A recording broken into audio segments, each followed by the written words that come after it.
In the last lecture, we were contemplating on the fact that the Jews would maintain and thereby put forth the submission that Hazrat Sulaiman alayhi salam was not a prophet of Allah, but in actual he was a magician. So they would disrespect Hazrat Sulaiman alayhi salam in such a manner, and then they would further disrespect the Holy Prophet, peace be upon him, as well, when the Holy Prophet, peace be upon him, would say that Sulaiman alayhi salam was not a magician, but that he was a prophet from amongst the prophets of Allah. The Jews would thereupon say that, look at this man, look at Muhammad, what is he even saying? That Sulaiman alayhi salam is a prophet when Sulaiman was an actual magician. So they would disrespect not only Hazrat Sulaiman alayhi salam in such a manner, but they would also resort to disrespecting the honorable, the noble, the beloved messenger Hazrat Muhammad Mustafa sallallahu alaihi wasallam. So we have been contemplating on verse 102 of Surah Al Baqarah, and today we endeavor to further the exegesis of the same verse in addition to verse 103 of Surah Al Baqarah.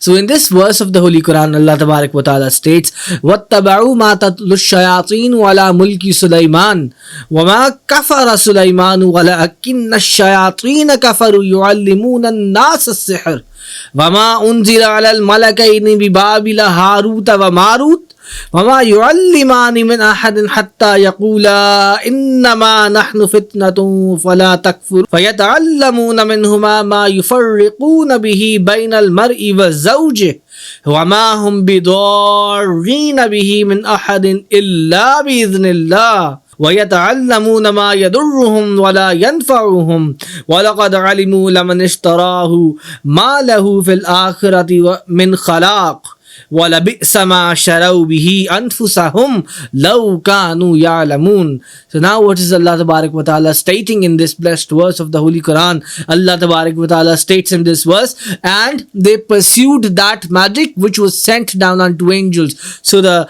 further translation of this verse, Allah Tabarak wa Ta'ala states, and they followed that magic which was being recited by Shaitan in the realm of Sulaiman, and Sulaiman did not disbelieve in any way, thereby a confirmation from Allah Tabarak wa Ta'ala through the mode of the Holy Quran that what the Holy Prophet, peace be upon him, says is true in its entirety, that Sulaiman alayhi salam was amongst the believers, he was amongst the faithful, he was a prophet from amongst the prophets of Allah Tabarak wa Ta'ala, and that he was not a magician. And Allah Tabarak wa Ta'ala states in this verse, وَاتَّبَعُوا مَا تَتْلُو الشَّيَاطِينُ عَلَى مُلْكِ سُلَيْمَانَ وَمَا كَفَرَ سُلَيْمَانُ وَلَكِنَّ الشَّيَاطِينَ كَفَرُوا يُعَلِّمُونَ النَّاسَ السِّحْرَ. And they followed that magic which was being recited by Shaitan, the devil in the realm of Sulaiman. And Sulaiman did not disbelieve in any way, but it was the Shaitan,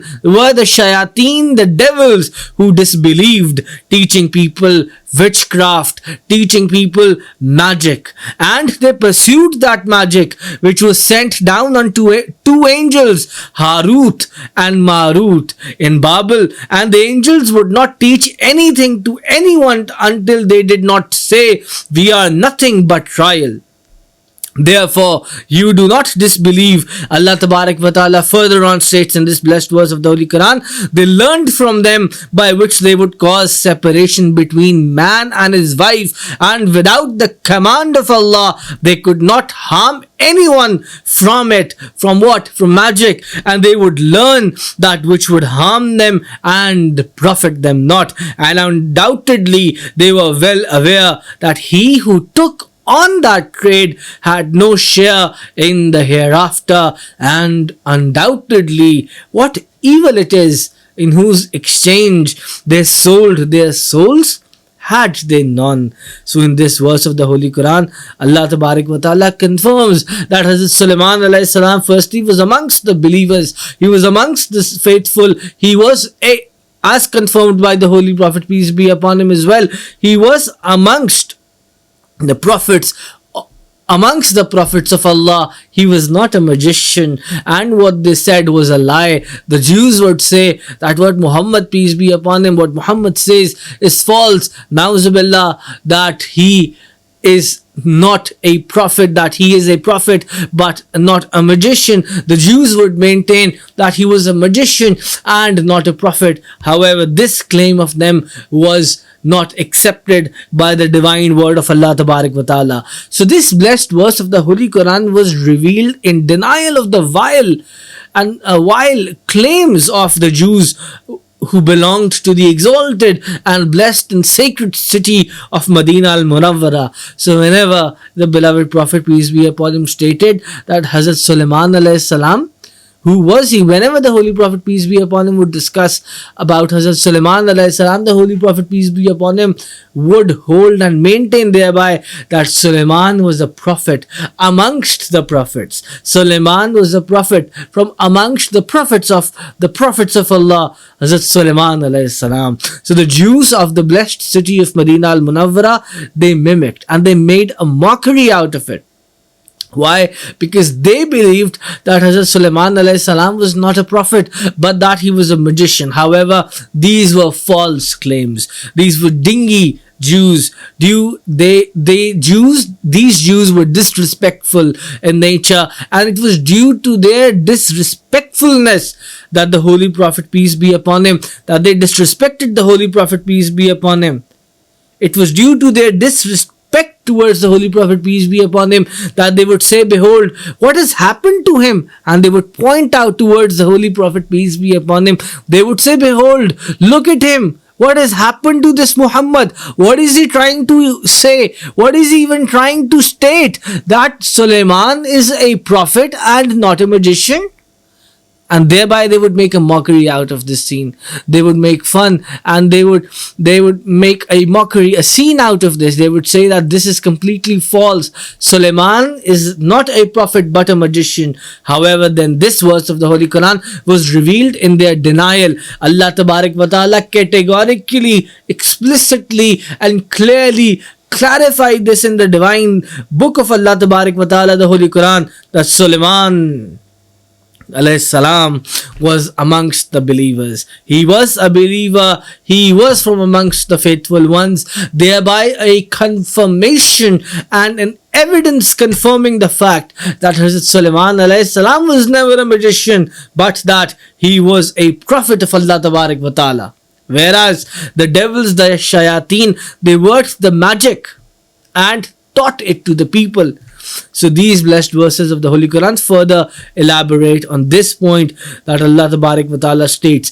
The authentic jurists and exegetists of the Holy Quran are in accord that Harut and Marut, as explained in this blessed verse of the Holy Quran, that Allah Tabarak wa Ta'ala further on states, وَمَا أُنزِلَ عَلَى الْمَلَكَيْنِ بِبَابِلَ هَارُوتَ وَمَارُوتَ. So who are they?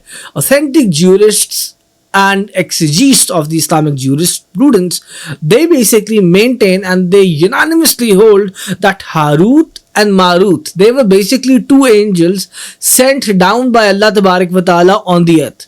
Now some say that these two committed a certain sort of a sin on the earth and then they had to pay the price of it. They taught people magic to clear their minds about the reality of the magic and thus make it easy for the people to shun magic.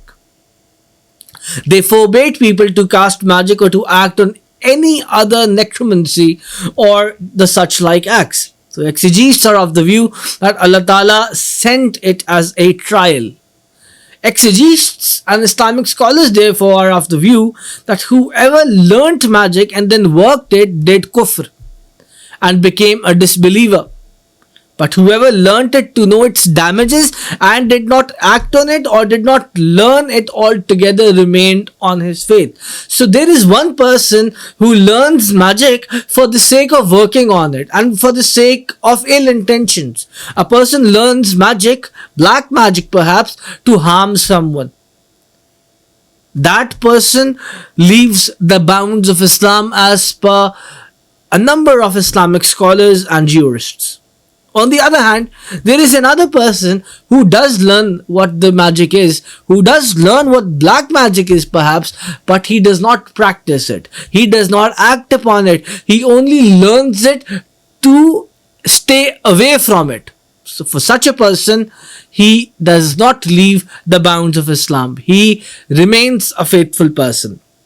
So here, my father, my mentor, my spiritual guide, my access, Sayyidi Shaykh Ahmad Mohsin Yousafi, he rightfully points out that if magic and the teaching or learning of it was a major sin, Gunah-e-Kabira, and that it is an impermissible haram act that makes its doer a disbeliever, then why did Allah Tabarak wa Ta'ala send two angels down to teach it to the people?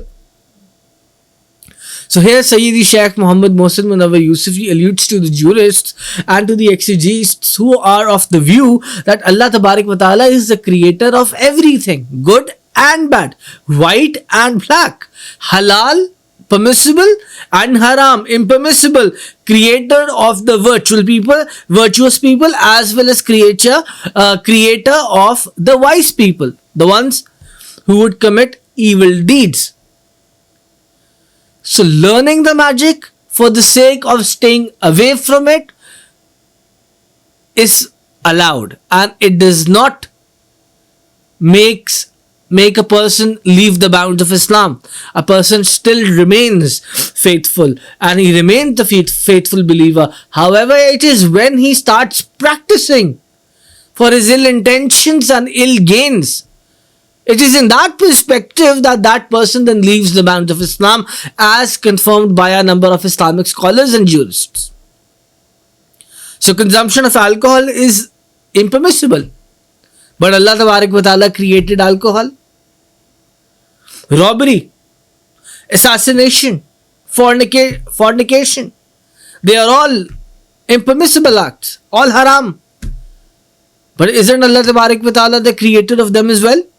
So He created both the good and the evil, the good and the bad, black and white, permissible and impermissible, halal and haram. And then He instructed us and He told us of which path you are to take, which is the right path and which is the wrong path. He forbade us to act in such a manner. He forbade us to go near certain things. He commanded us to abandon the wise things. Likewise, trial and reward too have been created by Allah Tabarak wa Ta'ala. For trial, Allah Tabarak wa Ta'ala sent down these two angels to teach magic. So trials has been a part. Allah Tabarak wa Ta'ala assesses and He observes, and it is in this manner that the concept of trial and reward and punishments, it takes place. So Allah Tabarak wa Ta'ala sent those two angels to teach magic, to see who learns and practices it and who learns but avoids it. Hence the concept of reward and punishment. Reward for the one who learns it but does not practice it, and learns it for the sake of abstaining from it, staying away from it, and he worships in the right manner and commits good deeds. Reward is for that person. But then the person who learns it and then starts to practice it for his ill intentions, for his ill gains, and he starts to practice it in what manner that may be, that will be impermissible and subject to punishment. Hence the concept of rewards and punishments. So trials have been there so as to ensure that the mechanism of rewards and punishments goes swiftly and smoothly. So Allah Tabarak wa Ta'ala sent these two angels to teach magic so that one may see who learns it and then practices it, and then one who learns it for the purposes of avoiding it. So now magic is being practiced even today. Those who have been stamped of doing evil, infidelity, or those who have been cursed, they still practice magic even today, even as of today. And one, as we discussed in the last lecture, one cannot simply deny the existence of magic, because denying the existence of magic would mean denying the divine word of Allah Tabarak wa Ta'ala itself. Because the Holy Quran clearly, at a number of instances, it recognizes the existence of magic. Therefore, a person cannot deny magic. Denying magic would mean that you are denying the divine word of Allah Tabarak wa Ta'ala. You are denying the Holy Quran itself. As per some narrations show that Harut and Marut as angels, they were those angels who sinned, and then they were punished by Allah Tabarak wa Ta'ala, whereas they were the innocent angels of Allah Tabarak wa Ta'ala as well. So we have various competing narrations. As per some narrations, they were the ones who committed a certain sort of a sin and then they were punished. And then on the other hand, we have competing arguments by scholars who say no, that they were only innocent angels. All researchers and scholars have denied and rejected the narrations who say that the angels Harut and Marut were punished by Allah Tabarak wa Ta'ala because they committed a sin. This has been outright denied by all scholars. Why? Because angels are innocent and they cannot disobey Allah Tabarak wa Ta'ala. And the Holy Quran confirms that. So such narrations are not true in their entirety. The ones who say or try to establish that Harut and Marut, two angels, committed a certain sin due to which they were punished by Allah Tabarak wa Ta'ala and then sent down, such narrations are false. Scholars have held that unanimously. And the reason for that is because angels are innocent and they cannot commit such deeds which would be in disobedience to Allah Tabarak wa Ta'ala. The Holy Quran confirms that La ya'suna Allah ma amarahum wa yaf'aluna ma yu'marun. They disobey not the commands of Allah. The angels disobey not the commands of Allah and do what they are commanded. So the Holy Quran very categorically and very clearly explains that the angels are innocent. They cannot disobey Allah Tabarak wa Ta'ala. So the narrations which basically say that these angels Harut and Marut committed a sin by disobeying Allah Tabarak wa Ta'ala are false. They are not true. Why? Because the Holy Quran clearly says that they cannot disobey Allah Tabarak wa Ta'ala. So when the Holy Quran is clear in its entirety that they angels disobey not the commands of Allah and do what they are commanded, the message is very clear that they cannot disobey Allah Tabarak wa Ta'ala. So now the Holy Quran is saying that the angels do not disobey any command of Allah Tabarak wa Ta'ala and they only do what they have been commanded to do so. What they have been ordered to do so. Meaning thereby that the angels cannot commit sins. The Holy Quran confirms that. So these blessed verses of the Holy Quran confirms that. So such narrations are false, which basically say that these angels committed a sin due to which they were punished by Allah Tabarak wa Ta'ala. This is false. Why? Because the Holy Quran confirms that these angels only do what they have been commanded by Allah Tabarak wa Ta'ala to do so, and that they do not disobey the commands of Allah. So the verse of the blessed Holy Quran is very clear. So no one can say or assert that this verse that the angels committed sins, or else it shall be the denial of the verse of the Holy Quran saying this, that the angels Harut and Marut committed a sin and due to that they were punished, is in itself a denial of the verse of the Holy Quran. Because Allah Tabarak wa Ta'ala has very clearly stated in the Holy Quran that these angels, the angels, they cannot disobey Allah, and they do not disobey Allah, or they do not disobey the commands of Allah, and they only and solely do what they have been commanded to do so. Thereby a clarity here, an evidence here, a confirmation here that angels, they cannot and they do not commit sins. They only act upon the commandments laid down for them by Allah Tabarak wa Ta'ala, and they only act upon them. We have another verse of the Holy Quran confirming this. Allah Tabarak wa Ta'ala states in the Holy Quran at another instance, Bal ibadum mukramun. In fact, all angels are but His esteemed servants. La yasbiqunahu bil qawli wa hum bi amrihi ya'malun. They precede Him not in word, and they act only on His command. So again we have this verse of the Holy Quran, wherein at another instance in the Holy Quran Allah Tabarak wa Ta'ala states that the angels are honorable individuals and they are esteemed servants of Allah Tabarak wa Ta'ala, and they only act upon the commands of Allah Tabarak wa Ta'ala. They do not talk without His permission. They remain steadfast in fulfilling and acting in accordance to the commands of Allah Tabarak wa Ta'ala. We have another evidence of this. At another instance in the Holy Quran, Allah Tabarak wa Ta'ala states, وَهُمْ لَا يَسْتَكْبِرُونَ يَخَافُونَ رَبَّهُمْ مِنْ فَوْقِهِمْ وَيَفْعَلُونَ مَا يُؤْمَرُونَ. And the angels as well, and they are not arrogant. They fear their Lord above them and do what they are bidden.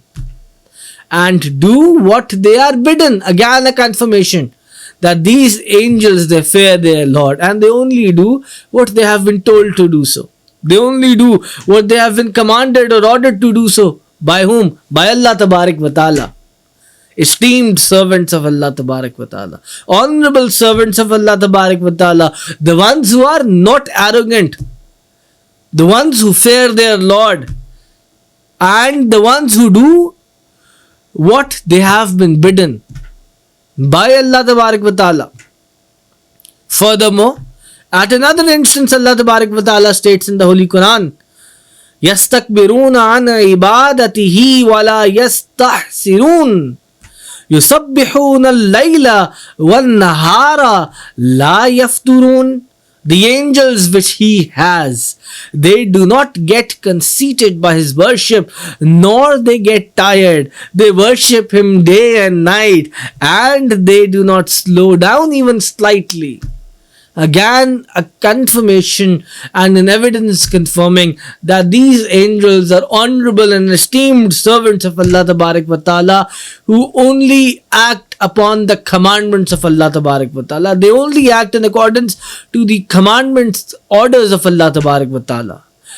So in the light of these blessed verses, in view of the foregoing, it is clear that Harut and Marut did not commit any sin.